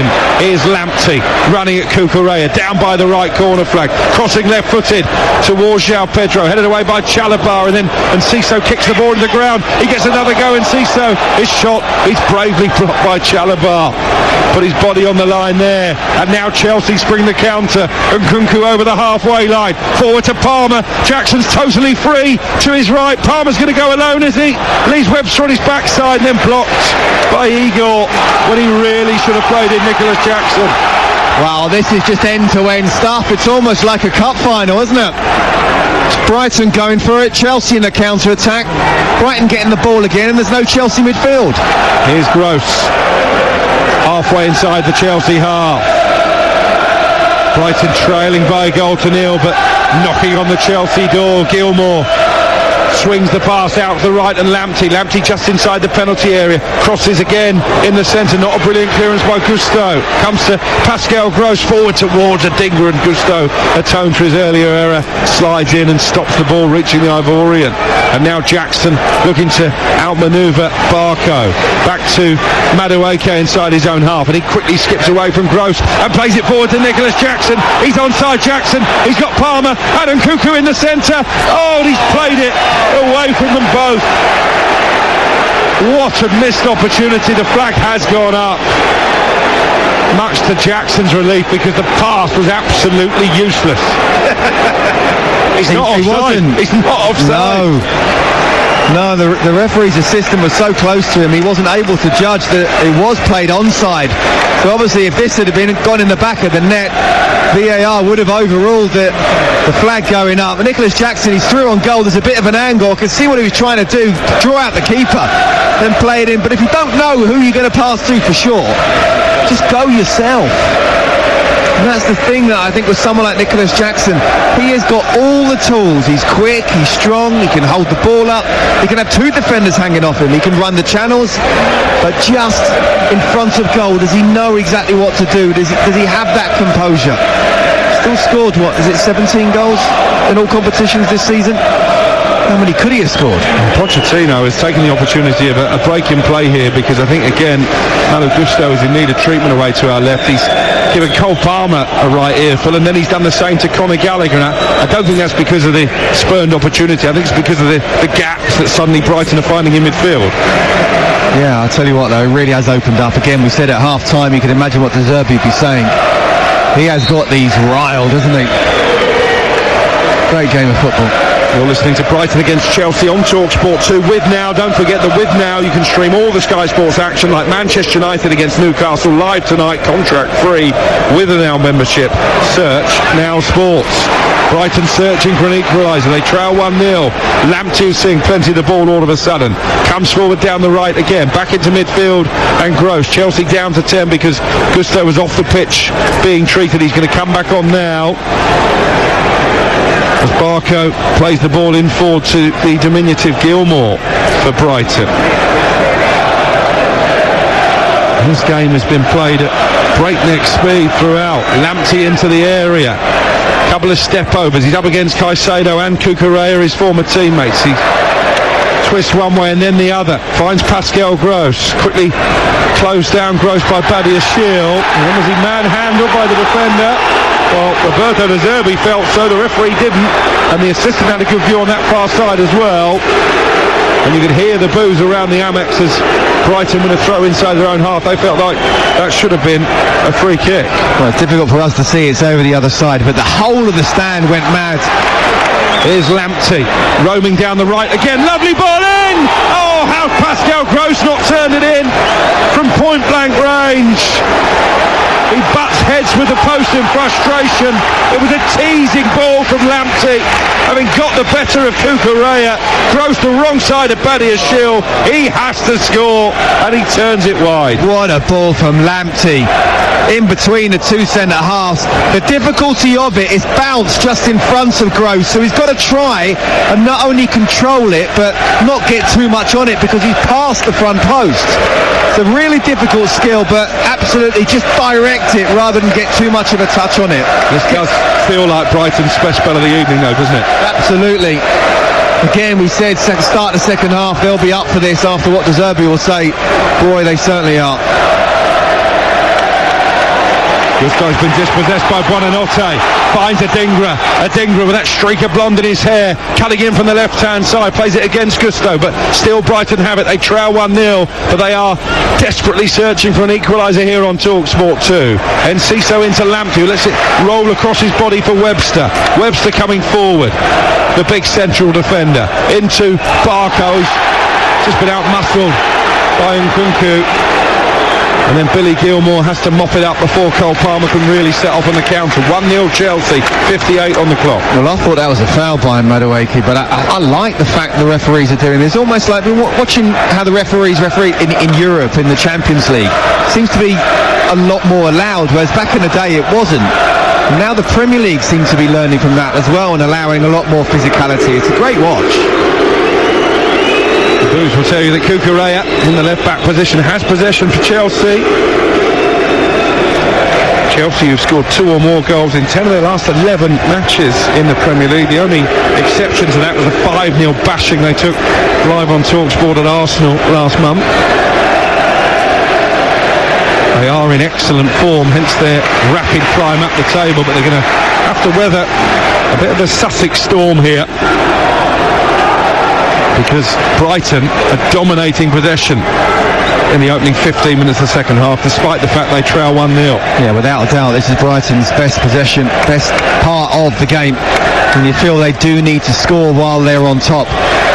Conversely, for Chelsea, while they're under pressure, you find a way to not concede, and you take control of the game when you possibly can. They have had 13 different goal scorers this season, Brighton. As Gilmour looks to release João Pedro into the penalty area, turns on the afterburners, back to Adingra, right across the face of goal, slightly behind Tariq Lamptey. Never really got the ball under his spell, and Chelsea will not only bring it clear, but they'll counter, and they'll counter at speed with Jackson. Palmer overlapping on the left-hand side, and Nkunku has made a run. Brilliant defending by young Barco, hooking the ball away from Nkunku, and then it's punched clear by Verbruggen, the Brighton goalkeeper. Brilliant defending from Barco. The left back's just come inside. The great ball in from Cole Palmer. It's one of those where you're facing your own goal. You're 6 yards out. You don't really want to get any kind of touch on it. Could easily go in as an own goal. But he's flicked it over. It's a great bit of defending, I have to say.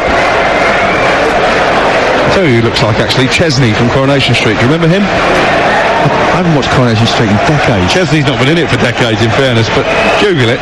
It's a good looker like that. I might do now. Brighton 0, Chelsea 1.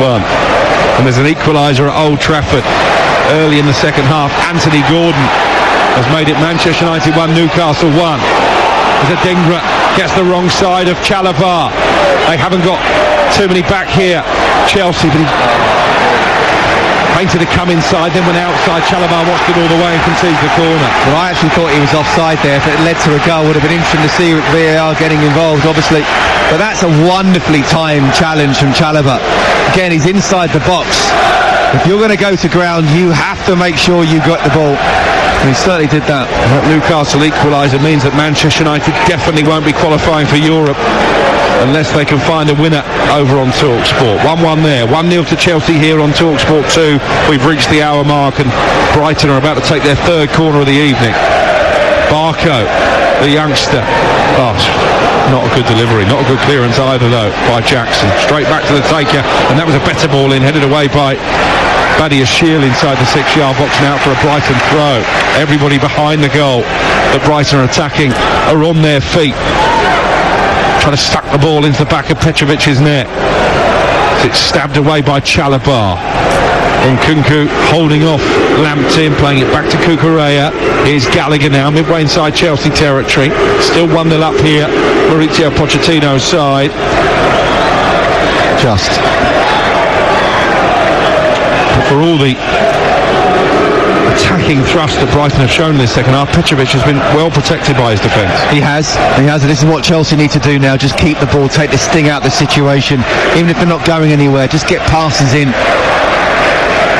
You're right, Petrovic hasn't had too much to do, but that's because there's been some fantastic last-ditch tackling and maybe a little bit of luck that a penalty wasn't given.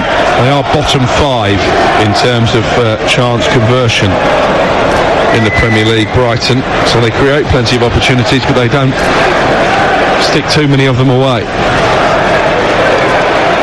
Here's Gallagher, left wing position for Chelsea, over the halfway line, motoring forward. He's got 4 ahead of him. One of them's Nkunku. He's trying to stand up Lamptey here on the edge of the box. Back to Gallagher, Jackson, Madueke and Palmer all wait in the centre. Palmer the goal scorer, his header towards the end of the first half, still dividing the two teams here on TalkSport 2. And Chelsea have gone all the way back into their own half, and Badiashile. Here's Chalobah now, who started 16 of the last 17 games for Chelsea. Trevor Chalobah. Down the line from Madueke to Gusto.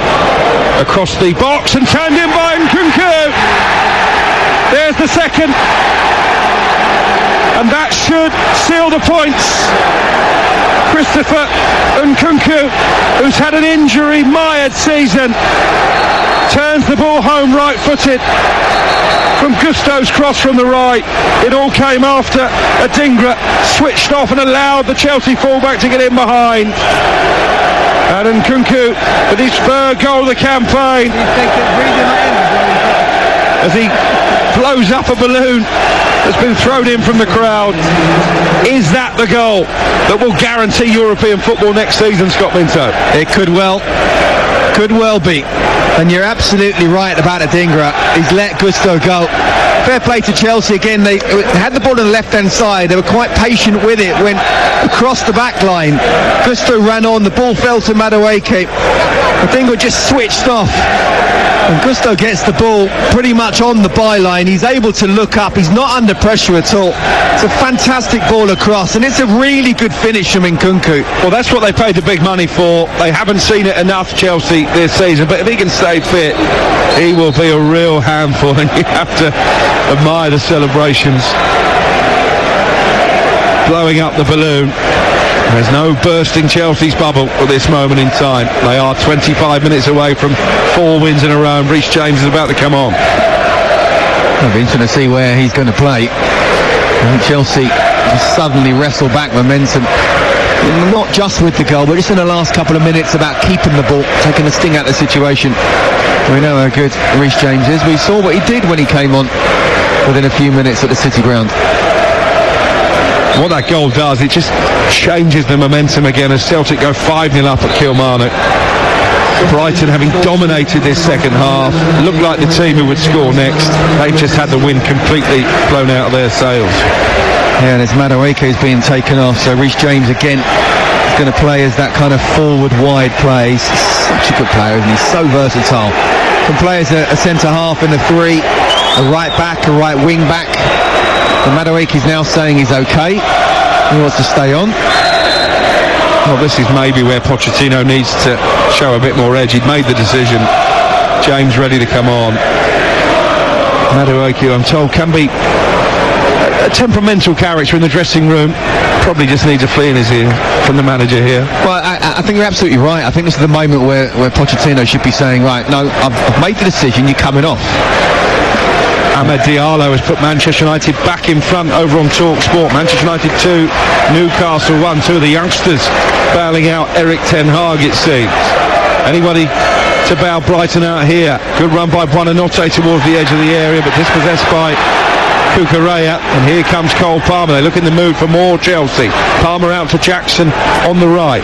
He's dragged Igor out of position, and then Adingra comes sliding in and doesn't get anywhere near the ball. Much to the glee of the Chelsea fans behind the goal. They're attacking away to our right. They lead 2-0 here, Pochettino's team. And Reece James still waiting to come off. Here's Caicedo. Malaise from the Chelsea fans. They haven't had the opportunity to bring those out too often this season. But it's a season that's ending with a flourish for Mauricio Pochettino, surely ending any doubts about his future at the football club. Got to be ending those doubts, surely. After what happened in the first 10 games, it's always going to be very difficult. Since then, only the top 3 have scored more points. I've got more points. Caicedo into Jackson, brings it down neatly on the chest on the edge of the D. Back heel to Conor Gallagher. Madueke has made the run. Up against Barco. Tees up Gallagher. Can he get a shot off here? Gallagher inside the box. He goes for the cross instead, and then Webster chests it back to his goalkeeper Cooley. Looks like James for Gusto is going to be the change now, and Baleba also coming on for Brighton next time there's a stop in play. So Madueke has won the battle between player and manager, it seems. Yeah, interesting. If there's nothing wrong with Gusto, then I don't see why you take him off. One thing you don't want to do, Chelsea are on top, keeping the ball for fun at the moment. Here's Palmer inside the area, dispossessed by Pascal Gross. Raheem Sterling is also stripped and ready for action. That will be for Madueke, we understand. But they do not want to be conceding any goals and let Brighton get back into it. The fans are up for this game, and they get it back to 2-1. You never know what could happen. There's still a quarter of the game to play. You're listening to Brighton against Chelsea on TalkSport 2 with Enterprise Rent-A-Car. Whatever the mission, home or away, Enterprise helps over 120,000 people every day. A confirmation of those 2 Chelsea substitutions, and Madueke isn't particularly happy about it. No, he doesn't. And you don't necessarily want your players to be happy to be coming off, but he's got to know who's boss. I think I've forgotten what the game it was. And he gave a great post-match interview. He just looked like he's full of personality, would be a good lad in the dressing room. I think it was with Sam, wasn't it? And that was right back at the start of the season when he was saying they could still finish top 4. Double change for Brighton as well, incidentally. Belabor for Gilmore and Welbeck for Buonanotte. Danny Welbeck having signed a new 2-year contract this week. And we spoke to him live on White and Jordan on the back of that. Jim and Simon back tomorrow from 10 a.m. Yeah, I heard that interview. It came across very well. He's right, there's been a lot of injuries, and of course they lost Caicedo and McAllister, two massive players here. So when people do say, well, you know, not the same as last season, well, it's not the same team as last season. Plus they had the Europa League to deal with. And this is Brighton and Hove Albion not that long ago in the third tier of English football. Didn't have their own stadium. This is as good as it gets, trust me. 20 minutes to go here. As good as it gets for Chelsea this season. They are 20 minutes away from 4 successive Premier League wins. They lead by 2 goals to 0. And please, I don't mean that in a disrespectful way in any way whatsoever, but this is golden times for Brighton. It's not been a golden night so far, though. For the team who were on a 12-match unbeaten run at home before losing to both Manchester City and to Arsenal.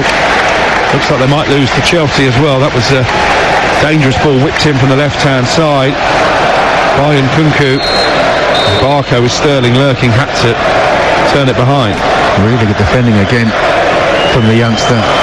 Again, he's having to stretch on his right foot, but made sure Sterling didn't come inside him. Well, those Chelsea fans behind the goal are having a party as the corner is taken short. Played in wide on the right by Nkunku.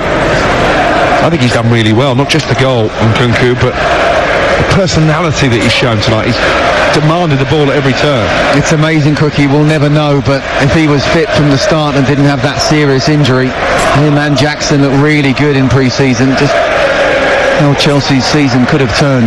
Well, I think what you can say, and it's pertinent because they're both in action tonight on the TalkSport network, the two fallen giants of the season, Manchester United and Chelsea. Chelsea looking better nick moving into next year, don't they? Absolutely. And I think, again, we talk about Poch's future.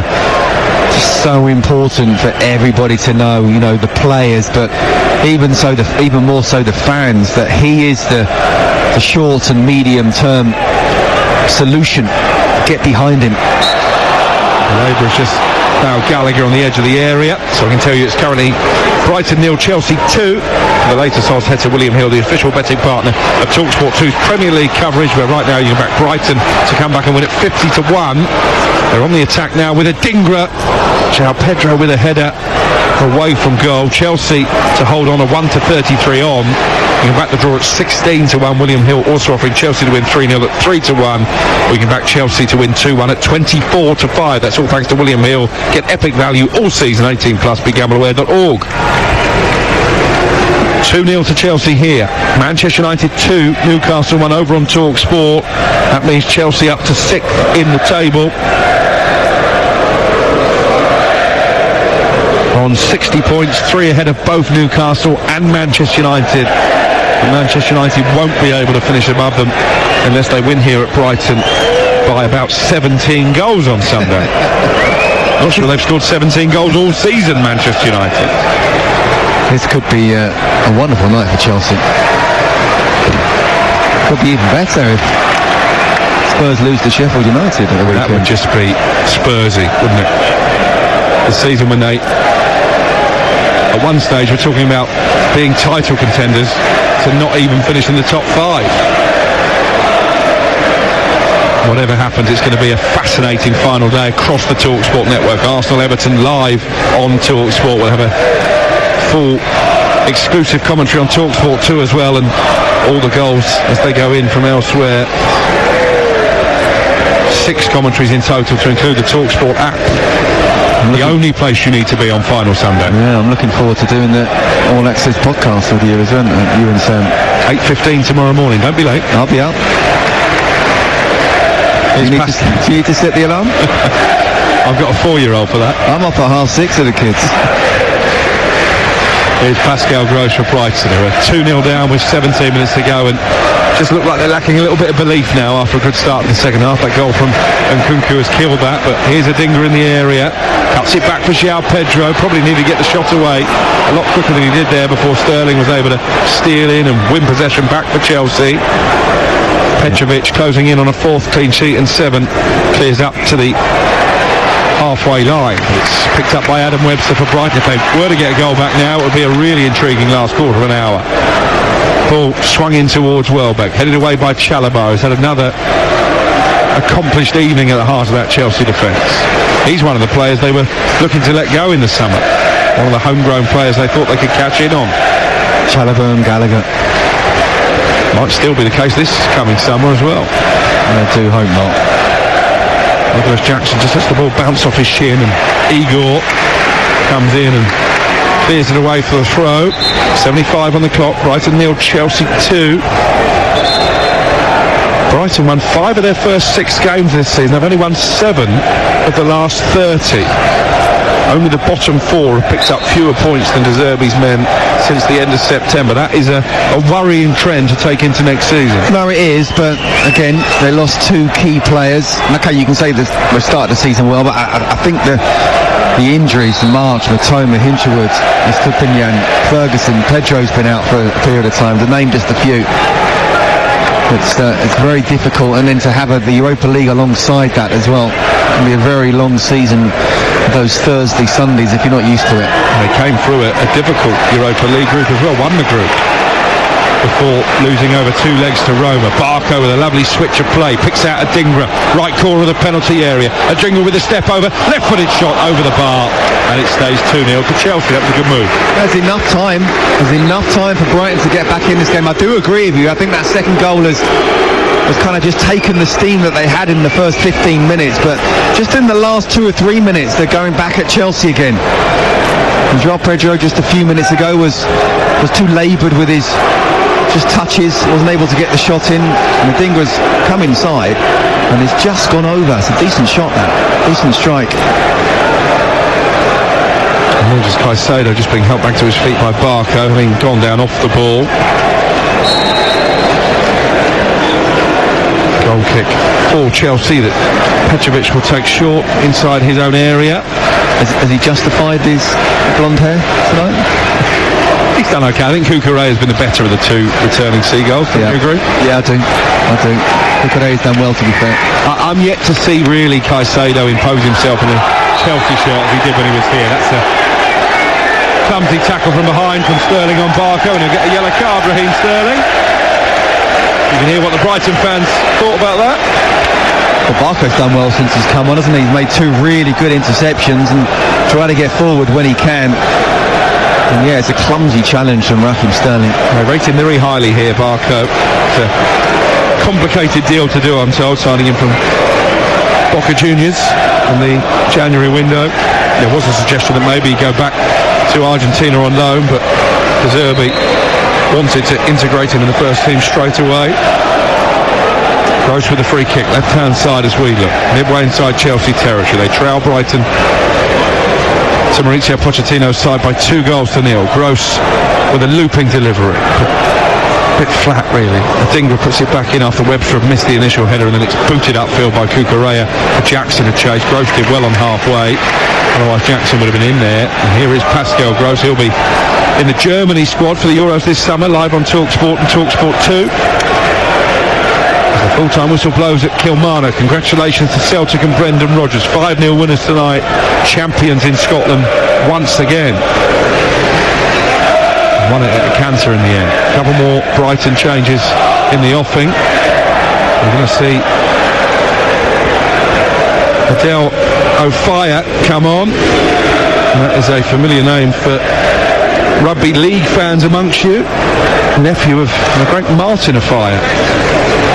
Ansu Fati, who's flattered to deceive really since being signed in a glitzy January transfer from Barcelona, is also being ready. They get a lot right in the transfer market, Brighton. That's one they've got very wrong really, because he's on huge money and he hasn't delivered much. Here's Reece James, good challenge by Barco. And Ciso away from Sterling, who knew he couldn't bring him down having just been booked, and Ciso clipped by Caicedo. And he might get a yellow card to mark his return to the Amex. Indeed he does. Booking for Caicedo. Absolutely. He doesn't quite look as sharp as he did in the Brighton shirt, does he? Even there, just running there. And Ciso running at him. He was half a yard behind him. Before you know it, he's half a yard in front of him, and he's bringing him down. A definite yellow card. An opportunity for Brighton to flood forward into the penalty area once again. I was speaking to a former Brighton player before the game. He said the one surefire thing that will happen tonight, Caicedo will get a yellow card. And there it is. Should have followed his advice. Here's Adingra. The free kick didn't come to a lot, but Brighton still in possession as Fatty and Afire wait down below us. We played 80 minutes. It's Brighton 0, Chelsea 2 on TalkSport 2. Here's Gross into the area. Good ball into the German. Adingra crowded out of it, but he wins it back off Cucurella, then sticks in the left boot and clears it away. Just haven't created enough clear-cut chances. Brighton have really put serious pressure on this Chelsea backline, and Barco from 40 yards out tamely fires into the arms of Petrovic. It stays 2-0 Chelsea. Yeah, I mean, two things there. One, Barco can't be shooting from 35 yards out. There'll be some strike to beat Petrovic from there, but two, you're right, and I would actually say it's been really good Chelsea defending. You know, where this season they've conceded far too many goals, 61 in what will be 37 matches. Got to do better than that defensively over the season, but just in the last few games they've really looked much safer, haven't they? Protection in front, but even when the centre-backs have been run at, and Trevor Chalobah in particular is defending really well this evening. Oh, good ball forward to Nicholas Jackson. Goalkeeper hesitated, then he brought him down.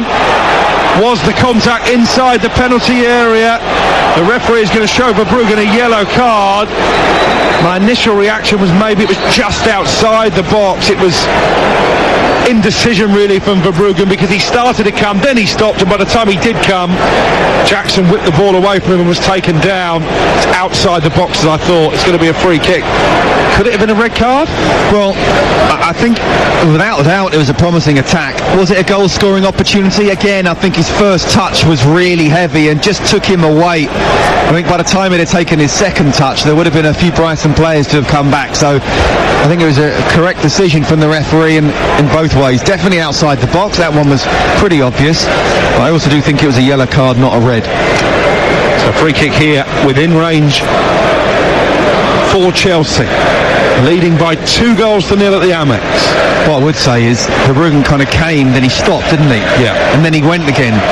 And that gave Jackson a chance to just nick him there first. Very hesitant from the big Dutch goalkeeper. I think Pochettino is inquiring why it wasn't a red card. Very animated conversation with the fourth official, not for the first time tonight. Here comes the free kick. There are a cluster of Chelsea players stood over the ball. I think Raheem Sterling might be sizing this one up. Was it the FA Cup game, was it, earlier in the season when he pulled rank on a free kick and Leicester, wasn't it? Almost cleared the stand. Missed the penalty that day as well, didn't he? Yeah. Wonderful player, Raheem Sterling. Not in the greatest of form at the moment, but so good for club and country. I think a great ambassador for club and country, both on and off the pitch, but never been the greatest striker of the ball. He's really determined to be a success at Chelsea as well. As you say, it hasn't quite worked out that way so far. Sterling with the staggered run up, and he shoots right-footed straight into the arms of Verbruggen. Didn't really have the power to beat the goalkeeper. No, it went straight at him, but it was up and over. It was decent technique. Barco chips it forward, looking for the runner João Pedro, headed clear only as far as Danny Welbeck. Welbeck trying to slide it forward to Adingra, intercepted by Reece James. Good positioning from the England international, and he plays it back to Caicedo in the right back position. Chelsea leading here by 2-0. Still 2-1 to Manchester United at Old Trafford. Is Erik ten Hag going to pick up a rare and much needed victory to give Manchester United a chance of qualifying for the Conference League on the final day of the season? Better win the FA Cup final, wouldn't they? Of course, if they were to win the FA Cup final, that would be Europa League football. I think they probably need to win here and hope Newcastle slip up at Brentford, to be honest. Here's Enciso. Still the Brighton subs, Fatty and Afire, unable to come on because there hasn't been a stoppage in play in the last few minutes, and we've only got 7 of them remaining of normal time. You said that about United. I couldn't possibly comment. Here's Enciso. I know the frailties of the men from Old Trafford. Barco scooping it forward for Pascal Gross, who got the wrong side of the Chelsea defence and then taps it back to NC, so that wasn't a bad delivery. Adingra nods it down inside the area. Might come for João Pedro, could come for Pascal Gross. Anyone take a shot? That's what De Zerbi will be thinking. They didn't get the shot away. Barco with a lovely ball in towards the far stick, and it scoots away from Gross, who was coming in and behind for a goal kick for Chelsea. They lead 2-0. Oh, what a delicious ball whipped in there from Barco. Wonderful effort. No way anyone could get near it from Chelsea. Just crying out for someone to get at the far post. Gross stretching. Couldn't get there, and there's no other Brighton player waiting, but a wonderful ball from Barco. Finally, these Brighton changes can be made. On comes a fire for Lamptey. Straight swap at right back, and Ansu Fati, for what will be one of his farewell appearances in the Seagull shirt, is on for Enciso. Don't forget Alan Brazil and Gabby Agbonlahor back on TalkSport Breakfast from 6 a.m. tomorrow, looking ahead to the final weekend of the Premier League season and those Championship playoff semi-finals, second legs, live on TalkSport tomorrow and Friday. And if you fancy something a bit different on your morning commute, check out the Chris Evans Breakfast Show weekdays from 6:30 on Virgin Radio, and you can listen to Virgin Radio on DAB or download the app. Chris Evans, of course, a big football fan. I'm sure Gabby won't be backwards and coming forwards with the Spurs fans. This is ridiculous from João Pedro. He's been caught by Reece James, but he's somersaulted about 4 times in the air. Just get up and get on with it. You're 2-0 down at home. Just watch this, Scott Minto, on the replay. I mean, first of all, he's fouled Reece James, brought him down. Reece James has kind of tumbled himself. His legs have come up. He's caught João Pedro. And yeah, what was that? A double twist with a half pint? Well, we've got the Olympics on TalkSport this summer. I think some of the synchronised divers would have been proud of that one. 5.9. Just silly from João Pedro. It's been a frustrating night. He had that header against the bar in the first half. Apart from that, he's had very little to feed on. No, and there's been a couple of times where, you know, he's had the ball at his feet on the edge of the box, and he needs to move his feet quicker. Chelsea, as I say, have defended well, but it just kind of brings down the atmosphere as well when someone looks like they've got a good chance and they're just not really moving the ball, getting the shot off.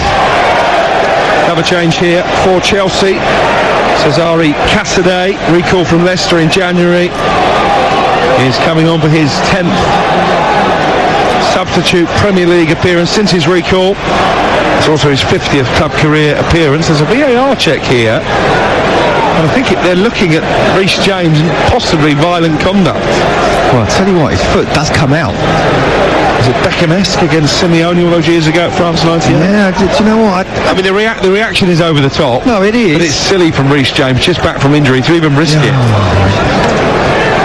I'll tell you what, VAR want to get involved in this, they absolutely can. I do feel that in recent weeks that the directive has been trying not to re-referee, well, but Michael Salisbury has just made the television symbol, and there's every chance that Reece James is going to be sent off here for Chelsea. It is an absolutely nothing incident that an experienced campaigner as Reece James is should not be getting involved in. You're 2-0 up away from home, you're just back from injury, you may be trying to catch the eye of Gareth Southgate ahead of the Euros. This is not the way to go about it. Quickly, it's a red card. Looking at the replay again, which obviously the referee is, whatever angle you're looking at it, he's brought down. It's more petulant than anything, but I think it's a good... Pochettino is having to be held back by the fourth official because he wanted a view of the replay. He wanted to get in the ear of the referee who stood can't get involved. The screen. Can't get involved. The referee's got to be looking at this. There's no doubt about it. His leg goes out, kicks out. It's a moment of madness. And he'll know, Reece James. He knows what's coming here. The referee is reaching for his back pocket, and Reece James is sent off in the most ridiculous of circumstances. An absolute head loss from the England international.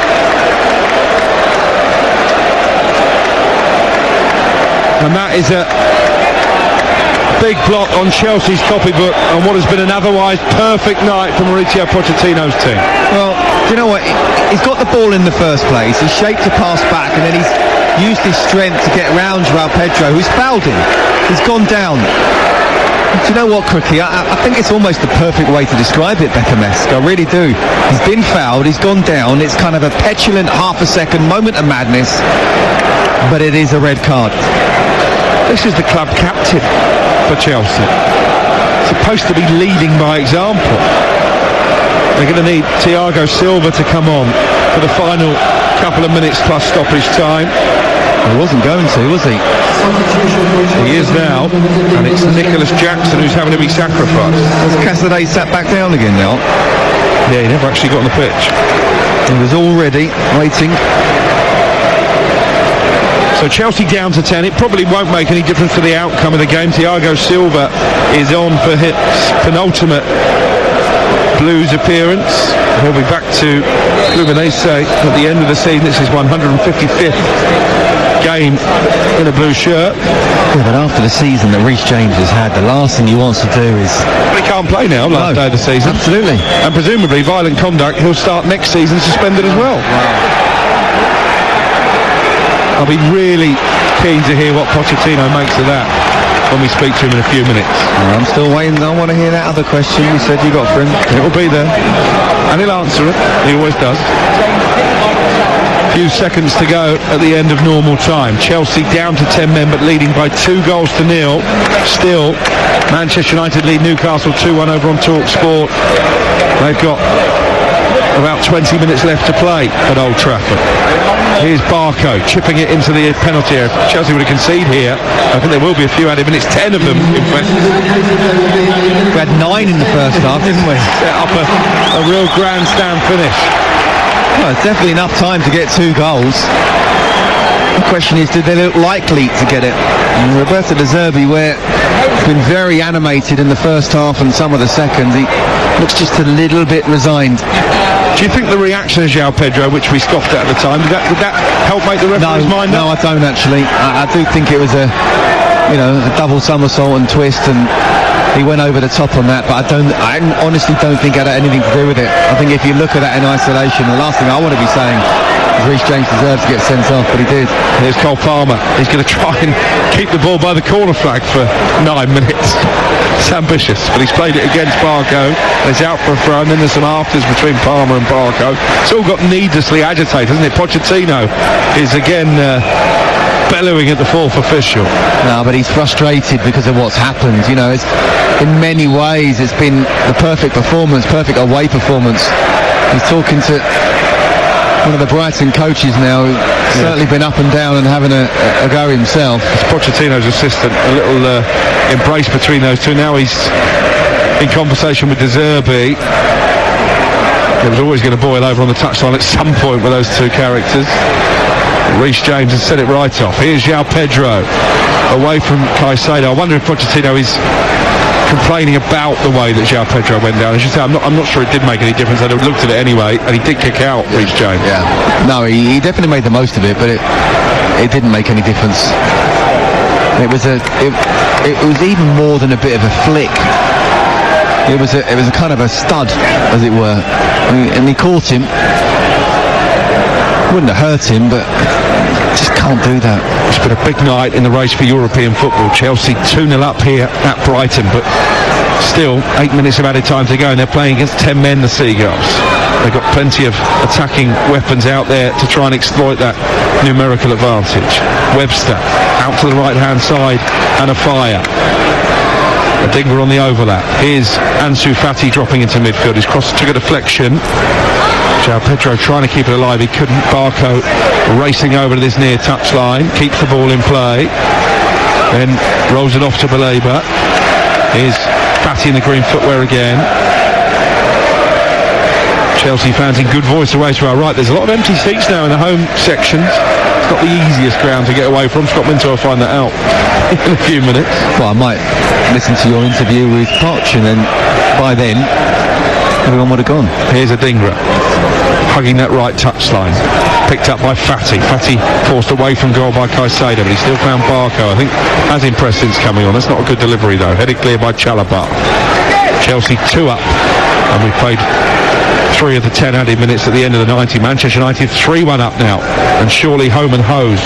Rasmus Højlund with a goal at Old Trafford. Some respite for Erik ten Hag. over on TalkSport. Here's Barco, low ball into the area, stabbed away by Thiago Silva in the very bright orange boots, now patrolling that Chelsea back line. They're going to miss his leadership next season. Gross, good ball to the far post. Adingra down into the bottom corner, and it hits the upright and cannons away. The goalkeeper beaten. Adingra so close to getting Brighton back in it, and then Eagles giving it straight to Palmer. Palmer over the halfway line. The frame of the goal still rattling away to our right. That looked for all the world, Scott Minto, as if it was going to nestle in the corner. I'll tell you what, that would have made things interesting, wouldn't it, if that had got in? Petrovic absolutely beaten. Adingra couldn't believe what happened there. Hit the post, could easily have gone in, it didn't. 2-1, there still would have been time for that equaliser. 5.5 minutes of stoppage time to play. Brighton 0, Chelsea 2. Here's João Pedro, edge of the area, dispossessed by Caicedo, and then it's whacked away by Chalobah. Anywhere will do now for Chelsea. They close in on a 4th successive victory and a guarantee of European football next season because of the goal difference swing they have with Manchester United. That result from Old Trafford doesn't do Chelsea any harm at all. It will put them in the box seat to get 6th place and the Europa League.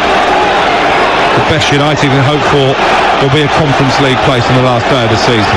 Here's João Pedro into Ansu Fati, edge of the area.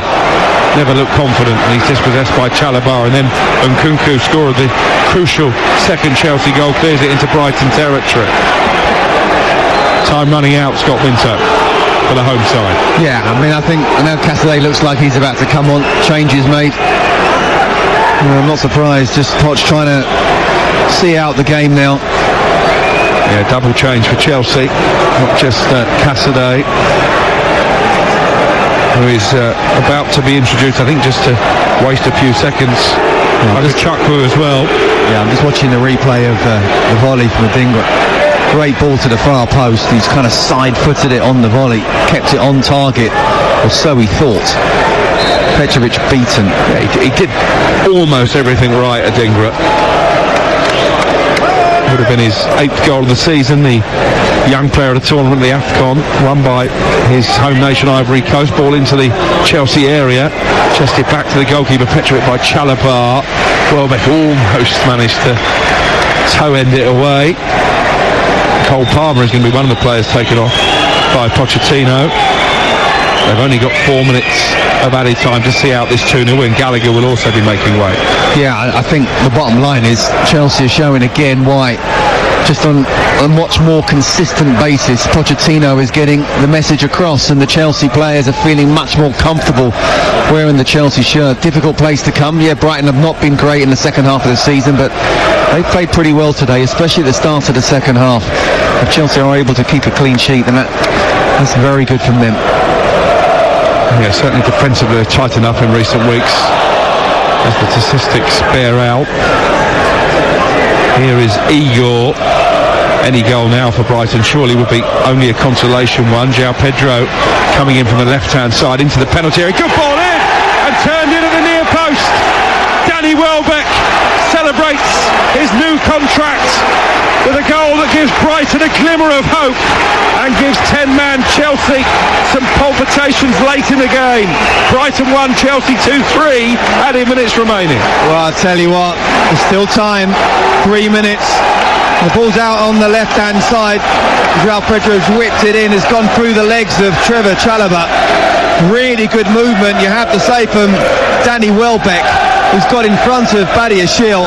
Can't let the striker get in front of you like that, but he has, and Petrovic has no chance whatsoever. And Pochettino is still going to make these changes. Palmer and Gallagher off. Cassidy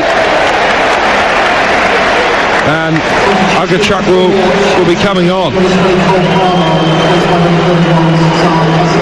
It means there's going to be added on time at the end of added on time. Brighton 1, Chelsea 2.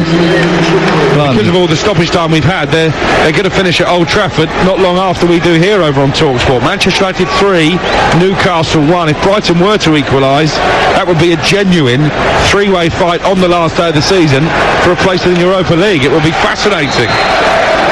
Wouldn't want to be our producers picking which of those games to cover as the commentary match here on TalkSport 2.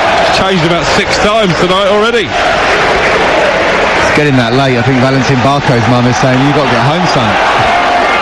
Tell you what though, if they do rescue a point here, Reece James is going to be feeling very down himself in the dressing room. Absolutely.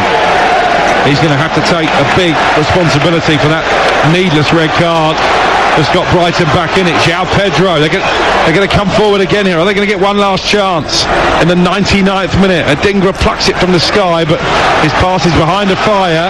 Webster keeping the home side on the front foot. Pochettino looking pensive as he walks up and down inside the technical area down below us. 2-1 Chelsea lead, but they're hanging on at the end of the game. João Pedro, right-footed cross, flicked behind by Agachukwu, and Brighton have a corner in the 100th minute at the Amex. Wow, and the goalkeeper is asked you to come forward, but they've taken it short. Gross's delivery, it's a really good ball in, and Chelsea just about get it clear for Labourers to shoot. Charged down by Nkunku. Here's Barco now, left-hand side. All hands on deck for Chelsea. The goalkeeper had started to come forward for the corner. They took it too quickly and he had to get back, and it's cleared upfield by Sterling. Pochettino urging his side to not sit so deep. Is João Pedro level with the penalty area, cuts in from the left. Good ball in to Ansu Fati. The blue and white shirts are queuing up in the centre. Gross with a cross. Goalkeeper punches it clear. And he got plenty of distance. Petrovic on it too. Webster slips and looks to play it in left-footed. Headed away by Chalabar. The 10 added minutes are up. Still Pochettino tries to beckon his team forward. Little back heel from Gross. Into Barco. Barco away from Agachukwu. Good ball in. Headed away by Thiago Silva. Using all his experience there. Chelsea coaching staff baying for the full-time whistle. I think we're going to play for at least another minute. Barco, that's not a good ball. Keeper probably should have come for it. Thiago Silva was there to clear it. Chalabar away and over the halfway line.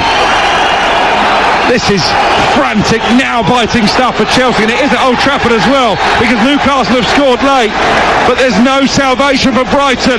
The full-time whistle goes.